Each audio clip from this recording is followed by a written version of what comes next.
안녕하십니까. 관리번호 10번입니다.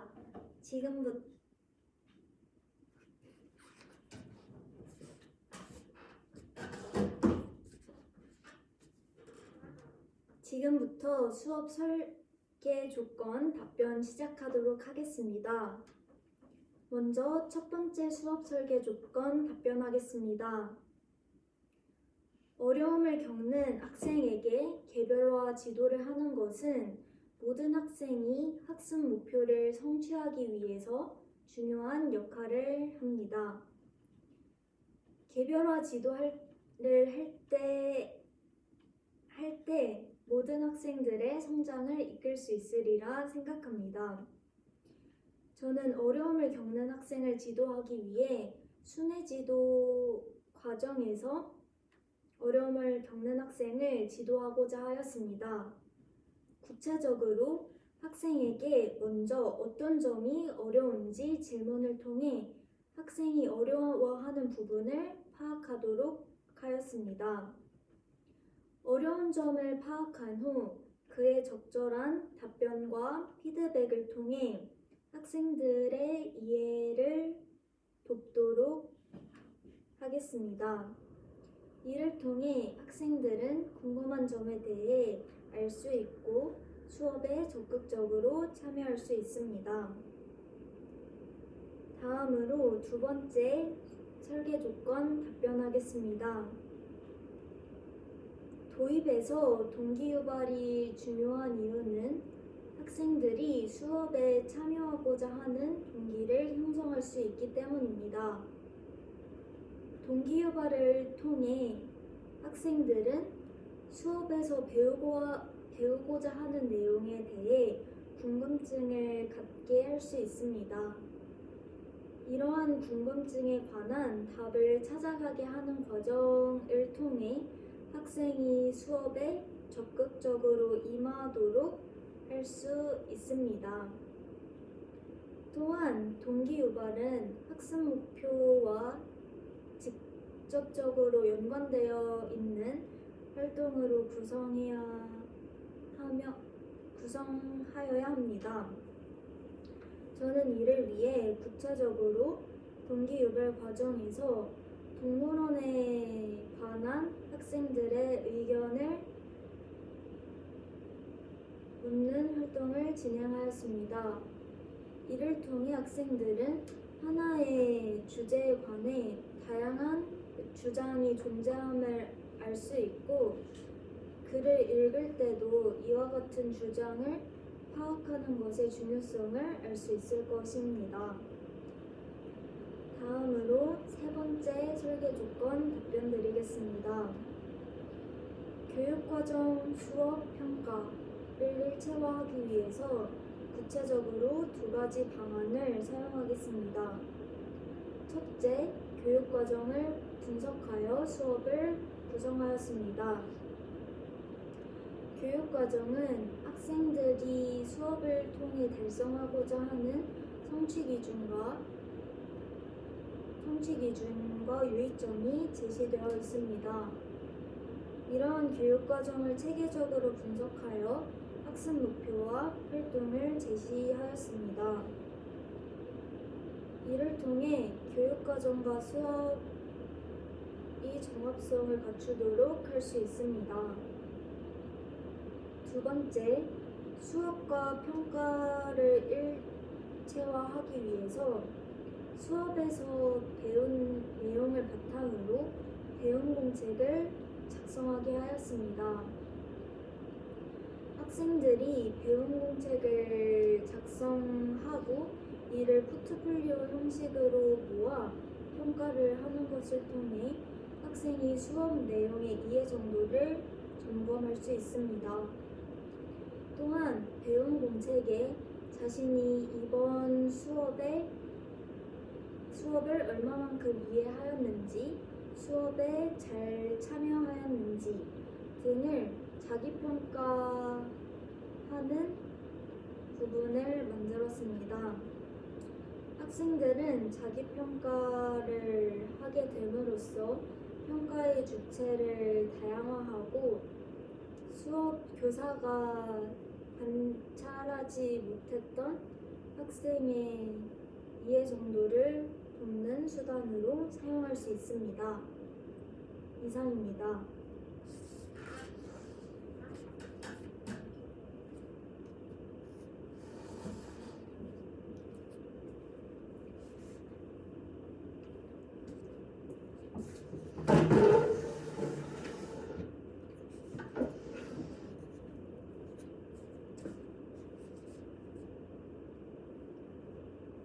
다음으로 수업 시연 시작하도록 하겠습니다. 선생님을 보는 눈 반짝! 우리 5학년 새싹반 친구들 24명의 초롱초롱한 눈이 선생님을 바라보는 것을 보니 이번 수업을 시작할 준비가 된 것 같습니다. 선생님이 사진을 하나 가지고 왔습니다. 어떤 사진인지 살펴보도록 합시다. 이 사진 속에서는 무엇이 보이나요? 서연이? 맞아요. 코끼리, 호랑이 등 다양한 동물들이 보입니다. 혹시 이런 동물원에 대해서 동물원이 있어야 한다 라고 생각하는 친구들 한번 손을 들어볼까요? 그럼 없어져야 한다고 생각하는 친구들은요? 거의 반반 정도의 비율로 손을 들어주고 있네요. 그러면 동물원이 있어야 할 것 같다 라고 생각한 친구들의 의견은 무엇인가요? 민서. 민서는 다양한 동물들을 보호할 수 있기 때문이라고 하였네요. 또 서진이. 동물원을 통해 아이들이 동물을 보면서 학습할 수 있기 때문이라고요. 그럼 반대되는 의견의 친구들의 말도 들어볼까요? 창원이.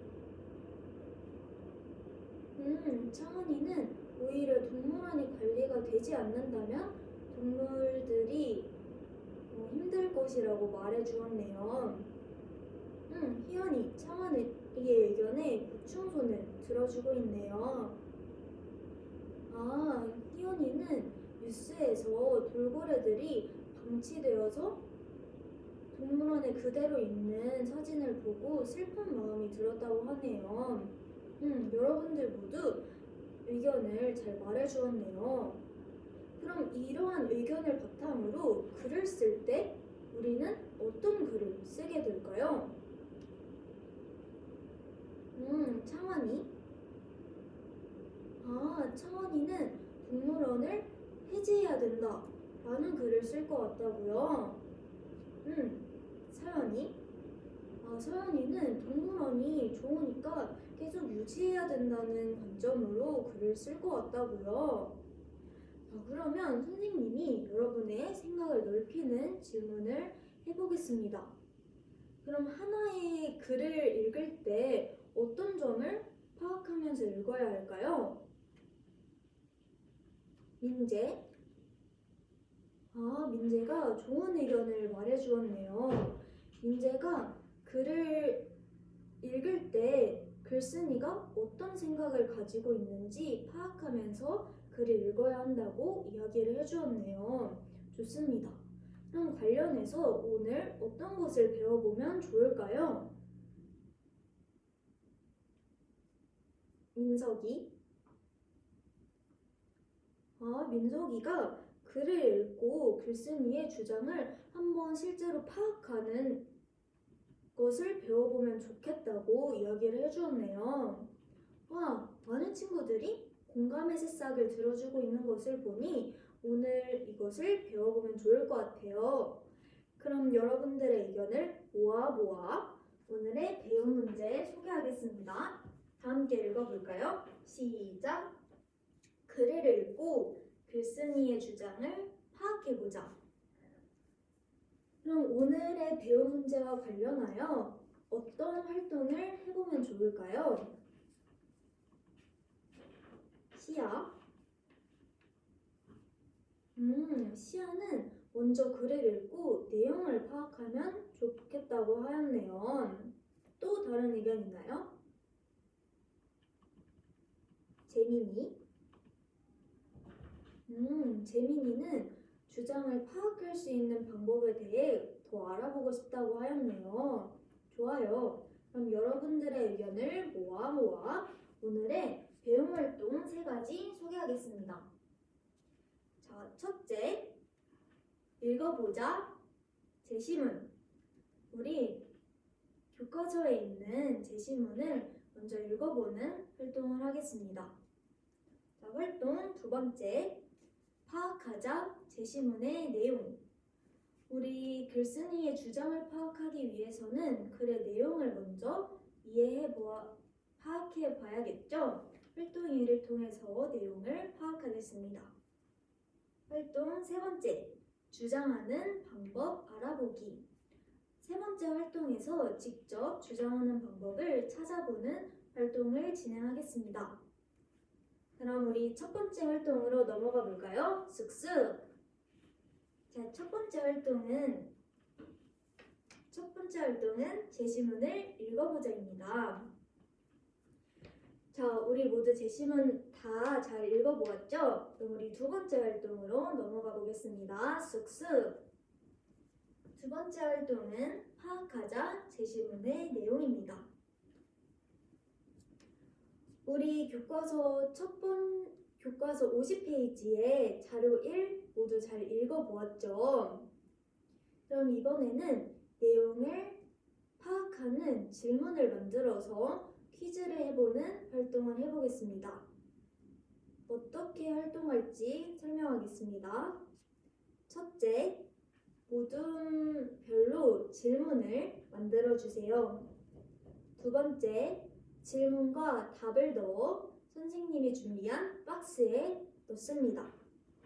세 번째, 박스에서 질문을 하나씩 뽑아서 퀴즈 게임을 하겠습니다. 모두 이해가 되었나요? 그럼 여러분의 이해를 확인해 보도록 하겠습니다. 우리 질문은 어떤 질문을 작성해 주어야 될까요? 민우?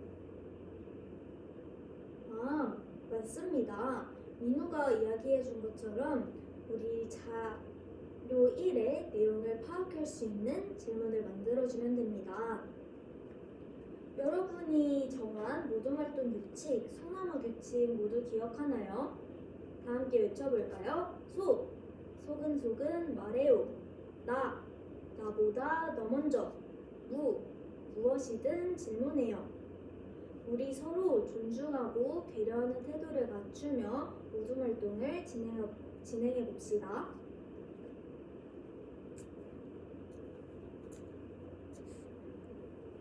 지하 활동 잘 진행하고 있나요? 벌써 퀴즈를 모두 만들었다고요? 그럼 선생님이 질문지를 추가로 2개 더 주겠습니다. 지안의 모둠을 퀴즈를 더 만들어 보도록 하세요. 그럼 선생님이 보니까 활동을 다 끝마친 것 같아요. 그러면 모둠에 이금희 친구들이 나와서 이 박스 안에 질문지를 넣어볼까요? 좋습니다. 그러면 선생님이 칠판을 하나씩 나누어 주도록 하겠습니다. 질문에 대한 답을 써주세요. 모둠에 나눔이 친구들이 나와서 칠판 받아가 주세요. 그럼 오늘의 퀴즈쇼 한번 진행해 보겠습니다. 자, 첫 번째 문제. 첫 번째 문제는 OX 퀴즈네요. 인공지능이 사회적 불평등을 심화할 수 있다. 한번 칠판을 들어볼까요? 하나, 둘, 셋. 많은 친구들이 답을 맞춰주었네요. 정답은 O. 지배할 수 있다였습니다. 그럼 두 번째 문제 다 함께 풀어보겠습니다.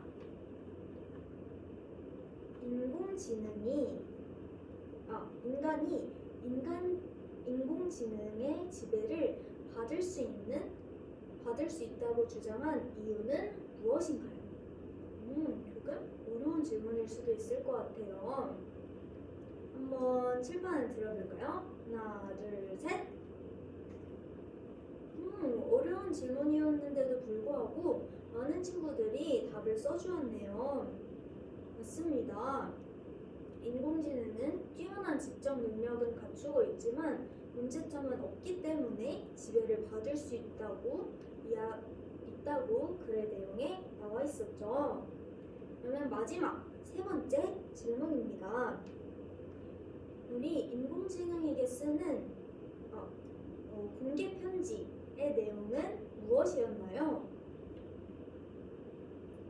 모두 답을 다 썼나요? 그러면 칠판을 들어볼까요? 하나, 둘, 셋. 이번에도 많은 친구들이 답을 써주었네요. 답의 내용은 인공지능의 위험을 막을 수 있는 연구를 진행해야 된다. 였습니다.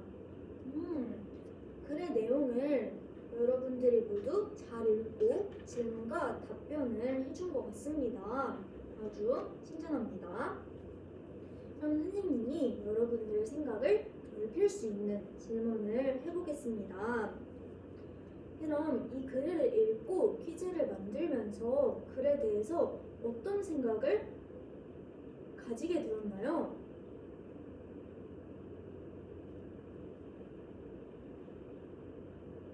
지우. 지우는 인공지능의 위험성에 대해서 다시 한번 생각해 보게 되었다고 하네요. 지우가 이런 생각을 가지게 됐던 화답은 무엇일까요? 진아가 말해준 것처럼 이 글의 글쓴이가 인공지능의 위험성에 대해서 주장하고 있기 때문이라고 말해주었어요. 창의적인 답변입니다. 그럼 글 속에서 민재.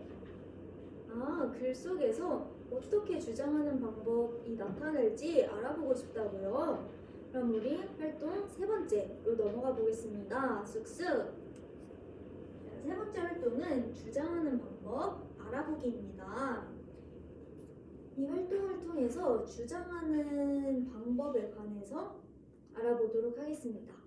이번 활동은 모둠 활동입니다. 어떻게 활동할지 설명하겠습니다.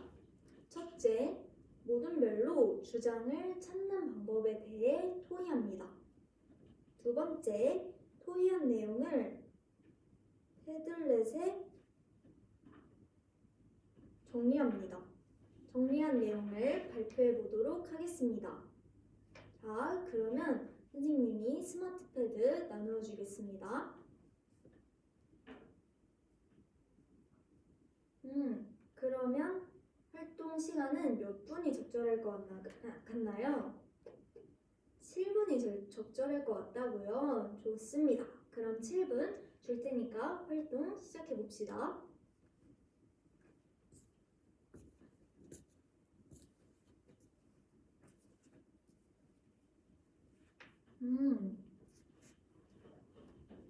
채연이가 도움손을 들어주고 있네요.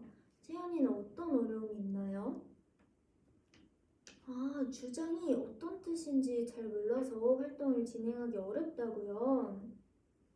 그럼 종민아, 혹시 서연이를 도와줄 수 있나요? 주장이 어떤 뜻이라고 생각하나요? 맞습니다. 종민이가 얘기해준 것처럼 주장은 글쓴이의 생각, 글쓴이가 해야 한다고 말하는 것입니다. 이해가 되었나요? 좋아요. 그러면 주장을 찾기 위해서는 무엇을 보면 가장 좋을까요? 글쓴이가 가장 중요하게 여기는 것이 무엇인지 파악하면 좋을 것 같다고요? 아주 좋은 접근입니다. 그럼 어떻게 찾을 수 있는지 모두원들과 논의해 보도록 합시다. 선생님의 발표까지 응원할게요. 활동 시간 더 필요한 모둠 있나요? 모두 활동을 마무리하였다고요? 좋습니다. 그러면 여러분들의 의견을 한번 발표해 보도록 하겠습니다. 자, 1모듬부터 발표해 볼까요? 1모듬은 제목을 찾거나 중심 문장을 찾을 수 있다고 하였네요. 아주 잘 찾아 주었습니다. 여러분들의 의견을 모두 다 들어보았는데요. 겹치는 의견도 있는 것 같고 특이한 의견들도 있는 것 같습니다. 그러면 선생님이 육각 딱지를 나누어 주겠습니다. 모둠의 의견을 한번 써보도록 하세요. 모두 다 써보았나요? 그러면 앞에 나와서 한번 육각 딱지를 붙여볼까요? 이때 비슷한 의견이 있는 것은 서로 모아서 붙여주세요. 모두 잘 붙여주었네요. 그러면 다 함께 보도록 하겠습니다. 아까 전에 얘기했던 제목이랑 중심 문장 말고도 글쓴이가 강조하는 점 아니면 반복되는 낱말, 의견, 주장이나 근거를 찾아볼 수 있다고 이야기를 해주었네요. 모두 주장하는 방법을 잘 찾아주었어요. 이렇게 총 6가지 방법을 사용한다면 글쓴이의 주장을 한번 찾아볼 수 있겠죠. 모두 활동을 진행하면서 주장하는 방법을 찾는 것에 대해서 잘 이해해 준 것 같습니다. 그러면 활동을 마무리하면서 오늘 배운 점을 배움 공책에 한번 써보도록 합시다. 오늘 되느실을 써볼 건데요. 되느실을 쓴 후 가장 밑에 자기 평가를 해보도록 할 겁니다. 자신이 이 활동에 잘 이해했다고 생각하면 별 3개, 잘 참여했다고 생각하면 하트 3개를 그려주세요. 그러면 다음으로 정리로 넘어가도록 하겠습니다. 이상입니다.